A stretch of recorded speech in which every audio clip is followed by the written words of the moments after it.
All right, if you're watching this right now, don't click away. Seriously, something just snapped in the silver market, and it didn't happen over weeks or months. It happened over hours. Silver just blasted past $121 in Western markets, while China is trading the same metal north of 146. That's not a typo. That's a $20+ premium, live, right now. And here's the thing. The real story isn't the price spike. The real trigger is what that price gap is telling you about stress inside the system. Stay with me, because I'm going to show you how to spot these moments before they turn into headlines, not after. If you're watching this now, you're ahead of the crowd that'll be scrambling tomorrow trying to figure out what just happened. Your job is to understand the mechanics, not just react to the price. Now, before I explain what caused this, let me teach you something most people never learn about metals markets. Silver doesn't have just one price.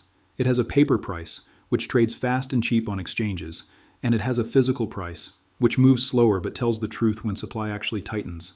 Think of it like airline tickets. Online prices look great, right? Everything seems available, until you actually try to board the plane and realize there are no seats left. The website didn't lie about the ticket price, but it also didn't tell you the whole story. When physical buyers start paying huge premiums just to secure delivery, that's the market telling you something is breaking underneath the surface, and right now, you're watching that message flash in real time. The paper market is still saying one thing, the physical market is screaming something completely different. And when those two voices separate by $25 an ounce, you need to pay attention. So what does that tell us? It tells us that price discovery is fracturing. The normal relationship between what something costs and what you actually have to pay to get it, that's coming apart. So here's what's actually happening. Let me break down the sequence, because this didn't happen all at once. Western paper markets pushed silver through 120 as momentum traders and funds chased the breakout. That's the headline move. That's what you'll see on CNBC or Bloomberg. But at the same time, China's spot market exploded to 139, and futures ripped to 146. That's not speculation. That's industrial buyers and sovereign demand colliding with empty shelves. And I mean actually empty. Major refiners like Perth Mint and Metalor have halted new orders. They're not taking your money. They're not making promises. Vault inventories are dropping fast across multiple regions. When refiners stop selling, that's not bullish. That's alarm bells. Now here's what makes this move different from normal volatility. Paper silver is still trading as if supply is available. The futures market, the ETFs, the derivatives, they're all acting like you can call up a dealer tomorrow and get metal at spot plus a normal premium. But physical silver is trading like it's already gone. Dealers in Asia are paying $146. That's $25 more per ounce than what New York is showing. You're seeing a decoupling. The paper price is lagging reality. And when that gap opens this wide, it doesn't close gently. It snaps. Either paper catches up fast, or physical premiums collapse because demand breaks. One or the other has to give. But here's the part that should make you nervous. Once delivery stress shows up in multiple regions at the same time, intervention usually follows. I'm talking about margin hikes, position limits, emergency rule changes from exchanges. That's the cascade you need to understand, because it's happened before and it'll happen again. When markets start moving in ways that threaten the broader financial system or create headline risk, regulators step in. They don't ask permission. They don't give advance notice. They change the rules mid-game. And that's when price action gets really unpredictable. So if you're watching premiums explode and thinking this is a straight line to $200, pump the brakes. Structural breaks invite structural responses. Now let me give you the confirmation layer that makes this even more interesting. ETF inflows just spiked. The big silver fund saw massive buying over the last 72 hours. That means institutional money is rotating in, not out. At the same time, vault withdrawals from major depositories are accelerating. Metal is leaving the system. When you see inflows into paper products and outflows from physical storage happening together, that's telling you two different types of buyers are both acting at once. Financial buyers want exposure. Physical buyers want possession. Both are saying the same thing from different angles. They want silver, and they want it now. Here's what very few people are talking about. Backwardation showed up in certain silver contracts before this move started. Backwardation means near-term delivery is more expensive than future delivery. In a normal commodity market, that shouldn't happen. Storage is cheap. Carrying silver for 6 months costs almost nothing. So when the front month contract trades above the back months, it means someone needs metal today more than they need metal tomorrow. That's stress.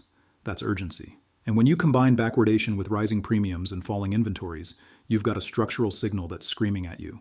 Zoom out for a second, because this isn't random. This is the same playbook silver has followed before. In 1980, prices didn't grind higher over months. They launched after inventories vanished, and the Hunt brothers were trying to corner physical supply. Yeah, there was manipulation involved. but the mechanics underneath were real. Physical demand overwhelmed available supply. In 2011, the blow-off to nearly $50 came only after physical premiums screamed first. Dealers couldn't keep metal on shelves. Mints ran out. Refiners had multi-week delays. Every time you see backwardation, delivery delays, and ETF inflows converging, price becomes a lagging indicator. It's not telling you what's happening. It's telling you what already happened. And here's the lesson from history. Silver doesn't top because demand disappears. It tops because the market structure breaks or gets forcibly cooled by intervention. That's the larger story unfolding right now. Think about March 2020. Silver crashed below $12 and premiums exploded to $8 over spot. You had the insane situation where the paper market said silver was worthless and dealers were charging $20 an ounce for physical coins. That disconnect lasted for months. Eventually, paper caught up. But the people who understood the signal early, they bought the dip while everyone else panicked. Same pattern, different catalyst.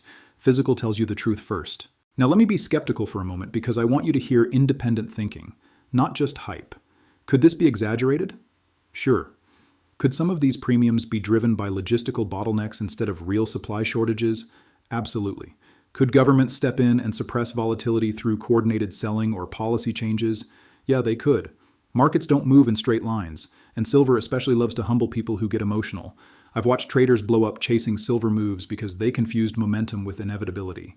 And let me be honest, not every premium spike turns into a sustained rally. Sometimes it's noise. Sometimes it's a short squeeze that unwinds in 48 hours. That's why you don't chase price. You study mechanics. You focus on what you can control. Spreads, delivery data, physical availability, refiner capacity. Those don't lie, even when prices do. There are probably 3 types of people watching this right now. The first is the long-term holder who's been early and patient. Maybe you've been stacking silver for years. Maybe you bought in the teens or 20s, and you've sat through the boring grind while everyone told you commodities were dead. If that's you, this isn't about selling into noise.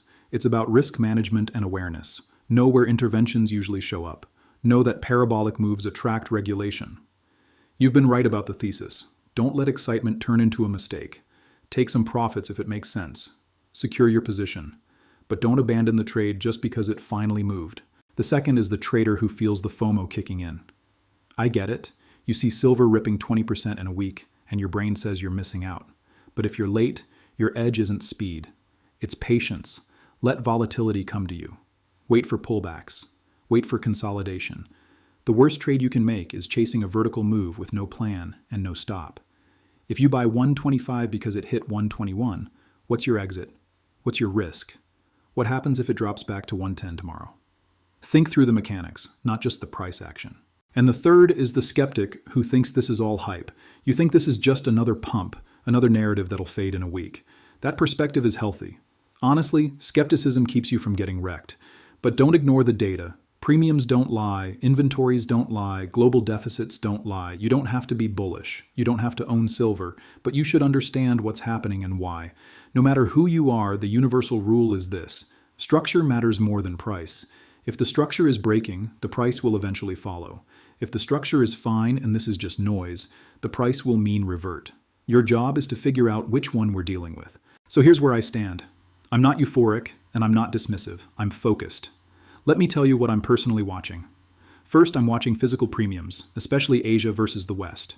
If that gap stays wide or gets wider, that tells me the disconnect is real and sustained. If it narrows fast, that tells me this was temporary friction. Second, I'm watching delivery volumes and vault withdrawals. If metal keeps leaving the system and ETF inflows keep coming, that's confirmation. If inflows reverse or vault stabilize, that changes the picture. Third, I'm watching policy responses. Margin hikes, position limits, emergency measures from exchanges. That's where markets often pivot, because it changes the rules mid-game. Based on my analysis, this move wasn't emotional.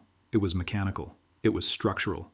The fundamental picture hasn't changed. We still have years of supply deficits. We still have industrial demand growth from solar, EVs, and electronics. We still have central banks holding rates elevated while inflation hasn't been fully tamed. Those trends don't reverse overnight. And if history rhymes and silver can hold above 100 even after this spike cools off, the move that follows could be significantly larger than what we've seen so far. I'm not a financial advisor. This is not financial advice. Do your own research. Verify everything I've said. But understand this. The market always tells the truth first to the people who know how to listen. If you made it this far, you're in that group. You're not reacting. You're analyzing. That mentality will serve you well. If this breakdown helped you see the bigger picture, hit that like button and drop a comment below. Tell me what you're watching. Are you seeing these premiums at your local dealer? Are you seeing delivery delays? Let's compare notes. And if you want to stay ahead of moves like this, subscribe and turn on notifications, because I'm tracking this story as it develops. Stay sharp out there, think critically, and remember, structure matters more than price.